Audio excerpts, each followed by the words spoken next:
नमस्कार, आपण पाहत आहात इंडियन फास्ट न्यूज।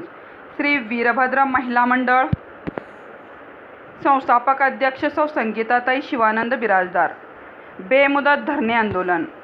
सार्वजनिक वितरण प्रणाली अंतर्गतचे धान्य साठा करून काळा बाजार करीत असलेल्याबाबत दिलेल्या तक्रारी अर्जाबाबत केलेला चौकशीचा अहवाल देत नसून तसेच सादर साठे बाजार व प्रचलित कायद्यान्वये कारवाई करीत नसल्याबाबत या तहसीलदार मोहोळ तालुका यांची खात्रीनिहाय चौकशी होऊन त्यांचे सर्व सार्वजनिक वितरण प्रणालीचा मालाची बेकायदेशीर साखळी पद्धतीने साठवणूक, पॅकिंग, काळा बाजार विक्री करणाऱ्या मोहोळ MIDC येथील साठे बाजारावर प्रचलित कार्यान्वये कारवाई होण्यासाठी दिनांक 26/8/2024 रोजीपासून कार्यालयीन वेळेत बेमुदत धरणे आंदोलन उपोषण करीत असल्याबाबत उपोषणकर्ते सौ संगीताताई शिवानंद बिराजदार।